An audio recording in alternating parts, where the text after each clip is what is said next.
Afternoon to all of you. जैसे कि आप जानते हैं कि नर्सरी टीचर्स ट्रेनिंग की क्लास चल रही है और आज मैं आपको पढ़ाऊंगी सीबीएसई पैटर्न्स क्या है, एक्चुअली समेटिव असेसमेंट्स क्या होते हैं, फॉर्मेटिव असेसमेंट्स क्या होते हैं, और आज की डेट में जितने भी स्कूल्स हैं सीबीएसई के या जो भी सीबीएसई नहीं एनसीईआरटी स्कूल्स हैं, जो भी स्कूल्स हैं वो इन्हीं ग्रेडिंग सिस्टम्स को फॉलो अप कर रहे हैं। अब ग्रेडिंग सिस्टम में क्या क्या आता है वो मैं आपको बताने जा रही हूँ। बहुत इंपॉर्टेंट क्लास है तो पेशेंसली सुनना है, ठीक है। बेसिकली ग्रेडिंग सिस्टम है ना, क्योंकि वो रिप्लेस हुआ है, किससे रिप्लेस हुआ है? नंबरिंग सिस्टम से।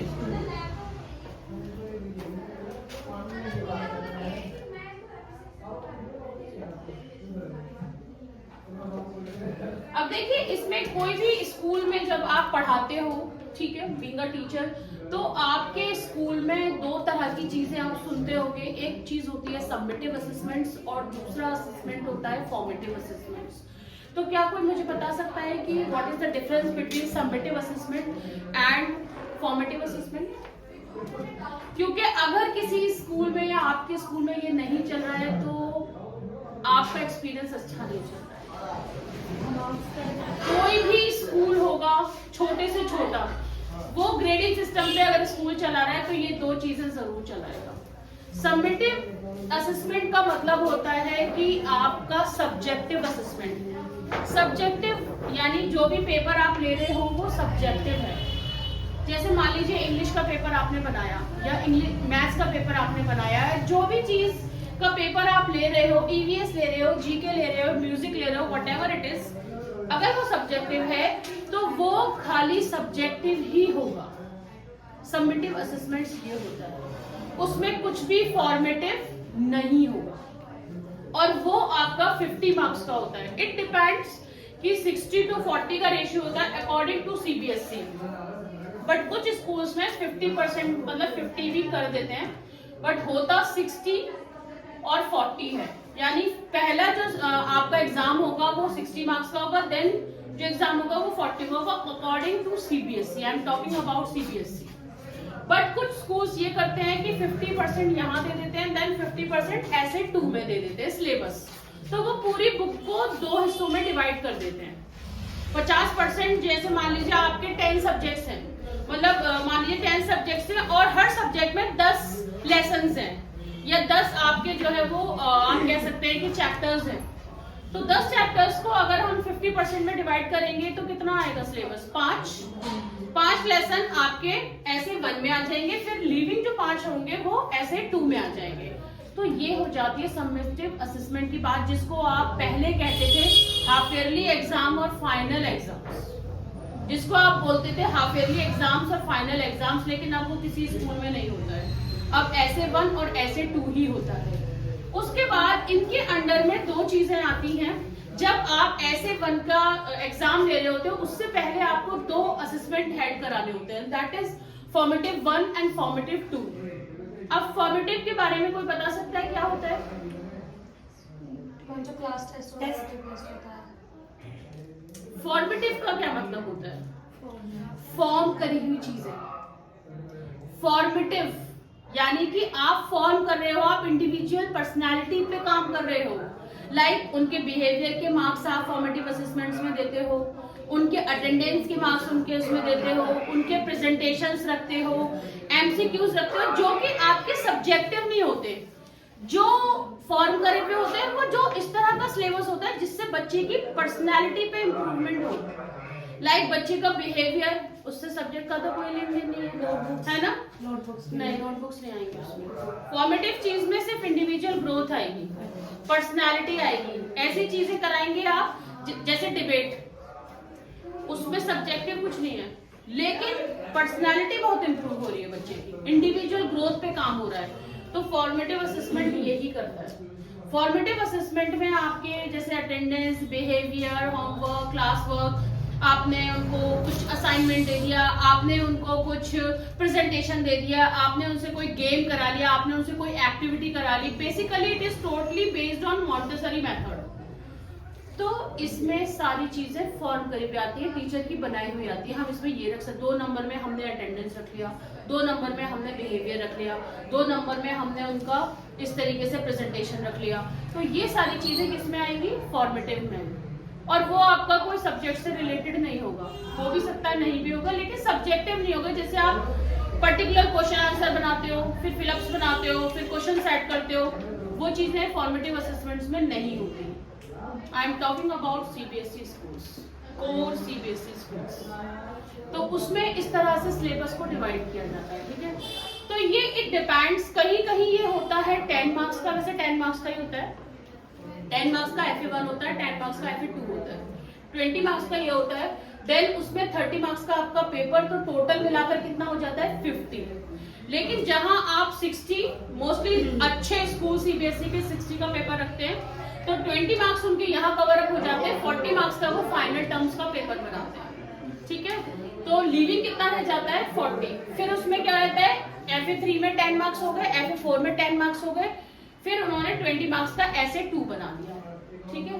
इसमें आप कोई क्वेश्चन आंसर बच्चे से नहीं पूछते, कोई फिलअप्स नहीं पूछते, कोई ट्रू फॉल्स नहीं पूछते, कोई इस तरह की चीजें नहीं पूछते जो सब्जेक्टिव होती है, कोर सब्जेक्टिव। आप फॉर्म तरह की चीजें पूछते हैं जिससे उसकी इंडिविजुअल ग्रोथ पे काम हो, जिससे वो खुद, अब प्रेजेंटेशन कोई दे रहा है, ठीक है, तो वो उसकी इम्प्रूवमेंट खुद होगी ना।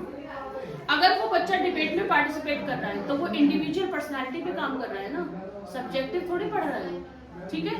तो इसलिए फॉर्मेटिव असेसमेंट बहुत ज्यादा इम्पोर्टेंट है, बहुत ज्यादा, ठीक है। उसके बाद इसी तरीके से FA3, FA4 रहते हैं। इसमें भी 10 मार्क्स का आप रखते हो, कुछ भी रख सकते हो, और भी बहुत सारी चीजें हैं, लाइक जैसे आउटडोर टूरिंग बच्चों को आपने कराया, या आपने कोई फाइल बनवाई, या आपने कोई एड्स के थ्रू कोई काम कराया है, कोई प्रोजेक्ट दे दिया उनको बनाने के लिए, तो वो ये सारी चीजें किसमें आएंगी? फॉर्मेटिव असेसमेंट्स में। क्योंकि बच्चा अगर प्रोजेक्ट बनाएगा तो वो पूरा अपना दिमाग लगाएगा, वो घूमेगा, देखेगा, भाई बुक्स सर्च करेगा या न्यूज़पेपर सर्च करेगा या फिर कोई ऐसी मैगजीन्स वगैरह देखेगा जिसमें से वो कटआउट्स निकालेगा, देन वो उस प्रोजेक्ट को कंप्लीट करेगा। तो कितना दिमाग, कितना फॉर्मेटिव है, कितना फॉर्म कर रहे हैं आप बच्चे को। बट जहां मैंने आपको बोल दिया भैया ये 2 चैप्टर है, आप पढ़ लेना, तो आप सीधा क्या करोगे? अपनी बुक उठाई, आपने पढ़ा उसको, आपने रीड आउट किया। कुछ बच्चे समझ भी लेते हैं, कुछ बच्चे उसको क्या करते हैं कि रट भी लेते हैं, है ना। तो वो चीजें जो है आपकी इसलिए फॉर्मेटिव में नहीं आती, वो चीजें आपकी जो बुकिश और जो सब्जेक्टिव होती है वो चीजें आपकी सबमिटिव असेसमेंट्स में आती हैं। उसमें आप कुछ भी ऐसा नहीं रख सकते हो कि जैसे आपने अलग से उसमें कुछ पूछ लिया, भाई प्रेजेंटेशन की लाइन लिख दो, ये लिख दो, कुछ लिखेंगे आप? नहीं लिखेंगे। जितनी भी आपकी जो प्रैक्टिकल नॉलेज होगी वो फॉर्मेटिव असेसमेंट्स में काउंट होगी, ठीक है, गेटिंग। और ये हर सीबीएसई का स्कूल कर रहा है, छोटा हो बड़ा हो, इससे कोई मैटर नहीं करता। अगर वो ग्रेडिंग सिस्टम, सबसे पहले तो मुझे ये ही बताइए, चलिए CCE पैटर्न आप हर स्कूल में चलता है, इसका मीनिंग क्या है? इसका मीनिंग क्या है? ये हर स्कूल में कोई भी स्कूल हो उसमें जो हर बुक चलती है वो CCE पैटर्न की चलती है। Comprehensive, cumulative, comprehensive evaluation.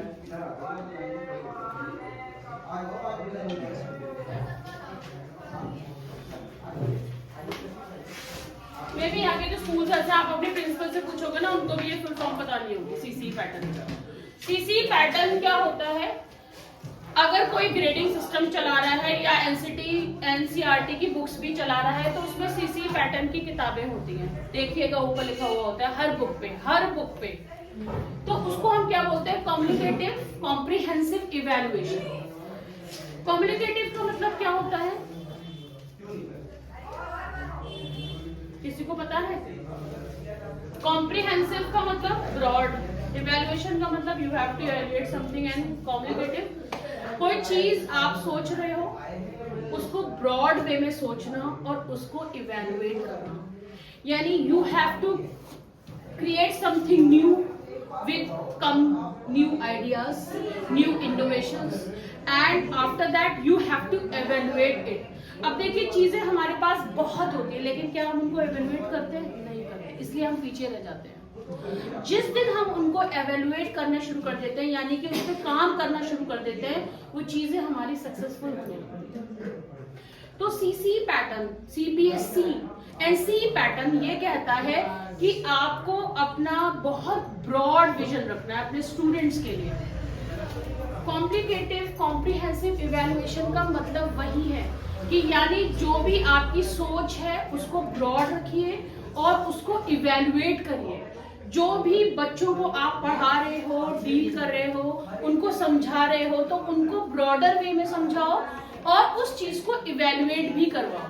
यानी कि अब मैंने आपको कोई चीज बता दी तो अब ये नहीं है कि सिर्फ मैं बताने तक रह जाऊं, क्योंकि यहाँ का जो एक लोगों को बहुत अच्छा लगता है वो थ्योरी पोर्शन बहुत अच्छा लगता है कि जो टीचर आपको थ्योरी पढ़ा रहा है वो टीचर बेस्ट है, जबकि वो टीचर मेरी नजर में तो बिल्कुल बेवकूफ है। इसलिए क्योंकि थ्योरी आपकी लाइफ में कभी भी आपकी लाइफ में प्रैक्टिकली काम नहीं आती। आपकी लाइफ में प्रैक्टिकली जो काम आता है वो सबसे ज्यादा आपका जो प्रैक्टिकल नॉलेज होती है वो काम आती है। जो चीजें आप डेली बेसिस पे प्रैक्टिकली करते हो वही चीजें आप अपने स्कूल में इन्वेंट करते हो, वही चीजें। थ्योरी आप आज पढ़ोगे कल भूल जाओगे, मैं आपको नेक्स्ट डे भी पूछूंगी ना तो आप भूल जाओगे। बट जो चीजें आप मेमोरेट करते हो, जो चीजें आप देखिए आपके स्कूल में बहुत सारे डेज होते हैं, जैसे आपके स्कूल में बहुत सारे डेज होते हैं, है ना। जब आप स्टूडेंट होते हो बहुत सारे स्टूडेंट होते हैं, बहुत सारी चीजें होती है, सब कुछ होता है, बट आपको इम्पोर्टेंट डेज याद रहते हैं। Teachers day,